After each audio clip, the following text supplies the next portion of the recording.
Last year, the Kenyan Gen-Zs held a topmost state protest against oppressive finance bill that the government was trying to force them to go as per the finance bill. Well, of late, the Kenyan Gen Z movement has died, and in this video, I just want to speak why the Kenyan Gen Z protest died. And guys, before I deep dive into this video, don't forget to like this video, comment, and most importantly, subscribe to our YouTube channel.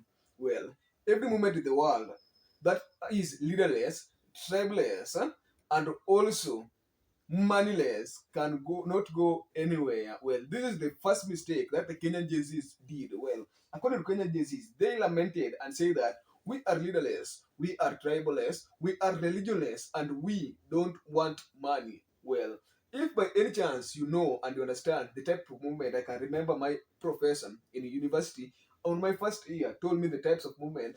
A movement cannot move without leaders. A movement cannot move without activists. So this is where the rain started beating the Gen Zs. They lamented and said that they were leaderless. So tell me, if you don't have a leader, how will you negotiate with the government after you have decided to air your grievances to the government?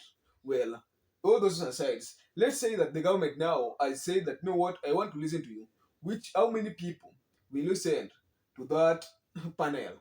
Which kind of guys will go there to negotiate with the government for you? Well, the Kenyan Gen Zs were modernized and they decided that being that they were leaderless, they decided to call up their President William Samoei Ruto, on X Space, where they were to discuss the grievances of the Gen Zs. Being that the Gen Zs were leaderless, this is among the key reasons why the Kenyan Gen Z protest or the Kenyan Gen Z movement might end. And the second reason why the Kenyan Gen Z movement died was the government crackdown on this Gen Z movement. Well, last year, in the month of December, when several ex-users were abducted, people like Kibet Bull were abducted, people like Billy Mwagi were abducted, and several people were being abducted. The key people who are using the X space for trying to portray or to air their grievances or to criticize the insane government nature, the evil deeds that the government were doing, whenever they decide to air them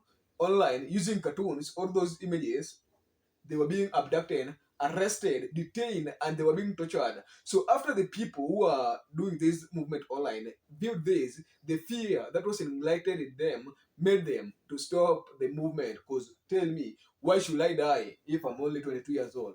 A person like Billy Mwangi was only 20 years old. Huh? A person who was just introduced on X. Huh? So after the people who are being, after the Gen Z did this thing, and the government, after the government, after the government stage a crackdown on these people, the Kenyan Gen Zs ni kama lose hope, wakasema, you know what, I'm young, I don't want to die, I can't risk my life just because of public fame. And this one will lead us to our third point. The third point is cooperation. Is political cooperation with the politicians or the government. Well, immediately after the vocal people, the many vocal voices during this protest, people like Samueli, Anefa, Khalif Cairo, people like Boniface Mwangi decided to side with the government or to go in the table with the government, bro. Huh? After they decided to sign the treaties with the government, the Kenyan disease who were outside felt, I don't know if it was jealousy or nothing else, but they felt as if these people have betrayed them. Because remember, these people, their notion and their narrative that they were preaching was that we are leaderless, we are tribeless, and we don't have anything. Yeah, the thing that we have in common was that we are in age group between 1997 to 2012. So the Kenyan is here, kulikuwa na some ideological difference and personal difference between these two people. The other people are saying that after people like Samuel who are vocal, and by the way, during the time that during when the DNZ protest was at its prime, people like Samuel were the people who were being given the airtime. They were speaking the voice that the DNZs were speaking on the streets with this eloquency, and the ideas that this guy was bringing to the table during Jeff Koinange live, during when he was hosted in several these traditional media, and in fact even podcasts that here on YouTube hosted him. The guy was vocal and his voice could just be heard. The guy was speaking the mind of several people. But tell me, after he decided to side with the government. You remember, well, if you remember during the time when his pictures with Silfarun Sosoro surfaced online, the kind of critics that he received, the kind of, in fact, even most Kenyans went on his social media handles and decided to unfollow him. Why do you think? Why do you think that these people did this?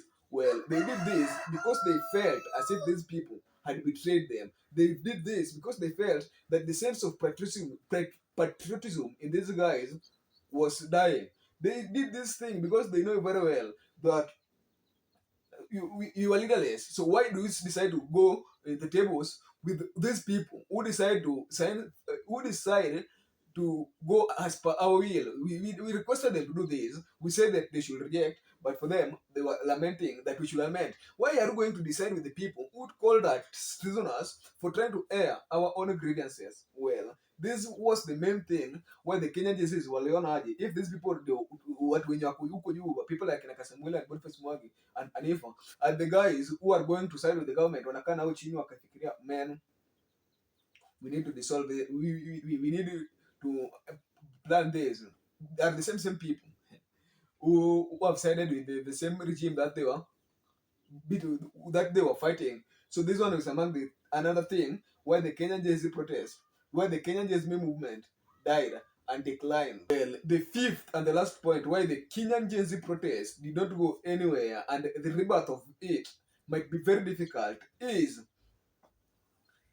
the disinformation that was online during this movement. Well, we understand that the Gen Z movement, being that it was started online, all things were done online. So there was some disinformation that, you know what, that guy has been abducted, that guy has been killed. Well, and in the real sense, those people.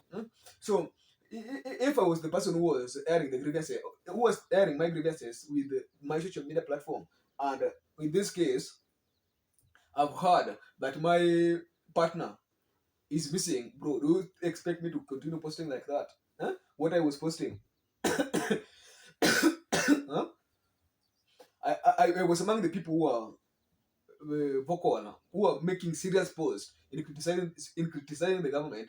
And in this case now, I being a person who was among the vocal people, my counterpart, huh, is abducted. Do you feel that, my friend, the disinformation that this thing came with is the thing that made people to give hopes or to lose hopes in this movement of the Gen Z? And in fact, those are among the key things that led to the decline of the Gen Z movement. Well, the big question that people are asking themselves right now: will the Gen Z movement reiterate?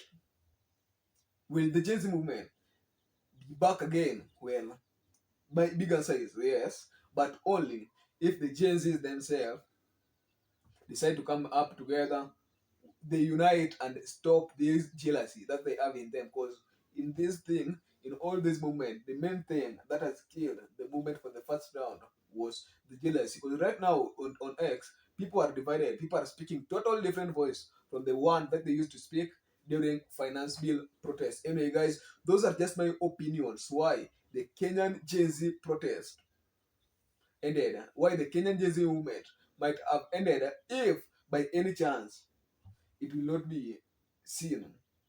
It will not be taken with. It will not. If by any chance the Gen Zs will do nothing about it. Anyway, guys, those are just my opinion. Let me know your own thoughts on the comment section.